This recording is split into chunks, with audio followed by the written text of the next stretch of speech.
Assalamualaikum warahmatullahi wabarakatuh. Alhamdulillahirabbil alamin. Asyhadu an la ilaha illallah wa asyhadu anna Muhammadan abduhu wa rasuluh. Allahumma sholli ala Muhammad wa ala ali Muhammad. Alhamdulillah ketemu lagi dengan Ustazah Dia. Bagaimana kabarnya anak-anak hari ini? Alhamdulillah, semoga semuanya sehat. Semoga semua ibadah puasanya lancar dan diterima oleh Allah Subhanahu wa taala.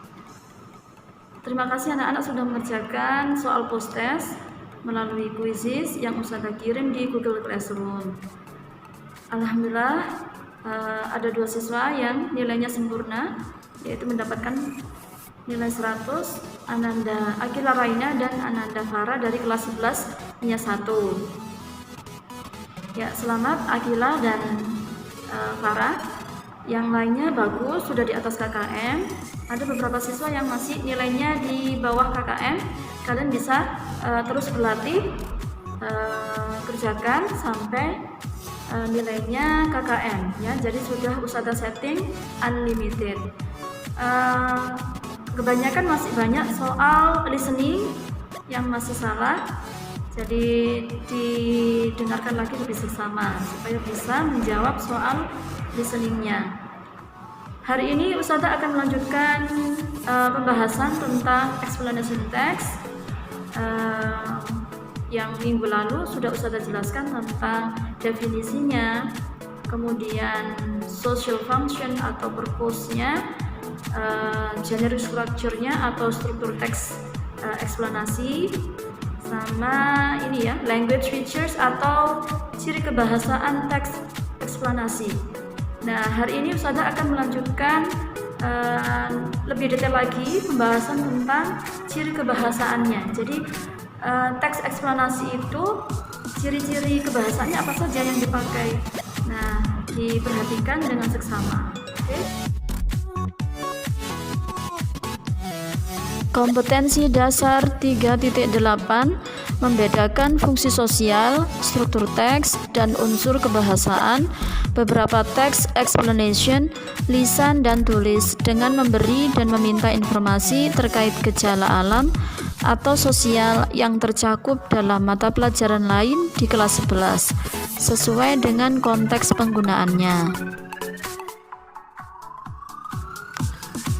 Indikator pencapaian kompetensi 3.8.1 menuliskan fungsi sosial, struktur teks, dan unsur kebahasaan beberapa teks explanation, lisan dan tulis dengan memberi dan meminta informasi terkait gejala alam atau sosial yang tercakup dalam mata pelajaran lain di kelas 11 sesuai dengan konteks penggunaannya. 3.8.2 membedakan fungsi sosial, struktur teks, dan unsur kebahasaan beberapa teks explanation, lisan dan tulis dengan memberi dan meminta informasi terkait gejala alam atau sosial yang tercakup dalam mata pelajaran lain di kelas 11 sesuai dengan konteks penggunaannya. Ini adalah contoh teks explanation yang berjudul Why Summer Daylight is Longer than Winter Daylight.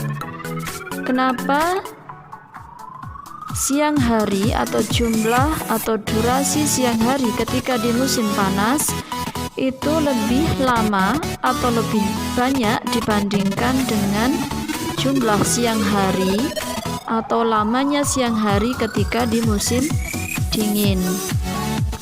Pertama-tama kita analisa generic structure-nya atau struktur teksnya. Struktur teks pada teks eksplanasi ada 2, yaitu yang pertama general statement dan yang kedua adalah sequence of explanation. Paragraf pertama pada teks in the summer, the amount of daylight itu termasuk general statement atau pernyataan umum. Kemudian paragraf yang kedua dan yang ketiga itu termasuk sequence of explanation atau urutan atau kronologi penjelasan tentang kenapa summer daylight is longer than winter daylight.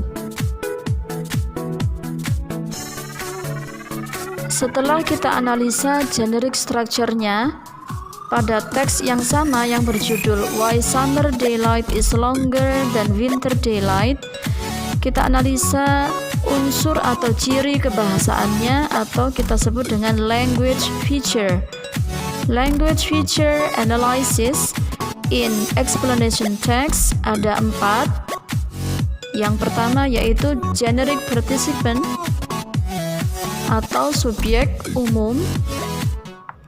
Yang kedua adalah chronological connection, kata penghubung kronologi atau kata penghubung yang menjelaskan urutan.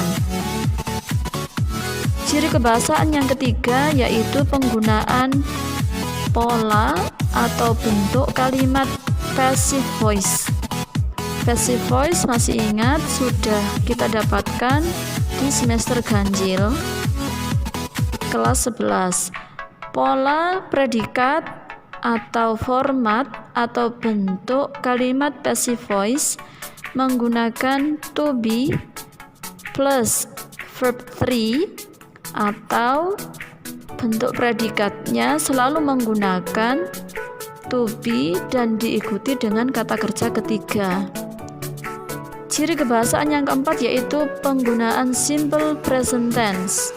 Simple present tense sudah kalian sering dapatkan, sudah diajarkan oleh ustadz-ustadzah kalian sejak di bangku sekolah dasar atau TK ya, sampai dengan SMA. Itu selalu diulang-ulang terus. Kita lihat, kita analisa ciri kebahasaan pada teks Why Summer Daylight is Longer Than Winter Daylight. Ciri kebahasaan yang pertama generic participant pada teks tersebut yaitu kata daylight. Sudah ustadzah warnai, sudah ustadzah highlight dengan warna ungu kata daylight. Yang kedua yaitu chronological connection, ada kata but, then, dan so, sudah ustadzah highlight dengan warna merah, ada di paragraf pertama dan paragraf ketiga. Ciri kebahasaan yang ketiga yaitu menggunakan passive voice. Bentuk passive voice ada di paragraf, kita dapati bentuk passive voice pada paragraf yang kedua, yaitu kata would be forgiven. Would be forgiven adalah bentuk predikat passive voice, ya, bentuk predikat dari passive voice. Kalau aktifnya yaitu would forgive. Kemudian yang keempat atau ciri kebahasaan yang keempat atau simple present tense. Ciri kebahasaan yang keempat adalah simple present tense. Simple present tense menggunakan bentuk to be pertama is MR atau menggunakan bentuk kata kerja pertama. Ya, sudah ada contohnya. Ustadzah highlight dengan warna hijau. Is more than we get. People think we are closer. Ada di paragraf yang pertama. Jadi menggunakan to be bentuk pertama is MR atau menggunakan kata kerja pertama. Contohnya di situ adalah kata kerja think. Ya, kata kerja think.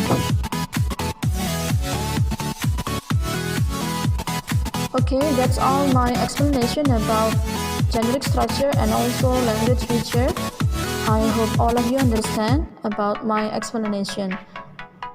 Thank you very much. If you have any questions, you can contact me through my WhatsApp number or we can discuss in Google Classroom. See you again. Bye. Wassalamualaikum warahmatullahi wabarakatuh.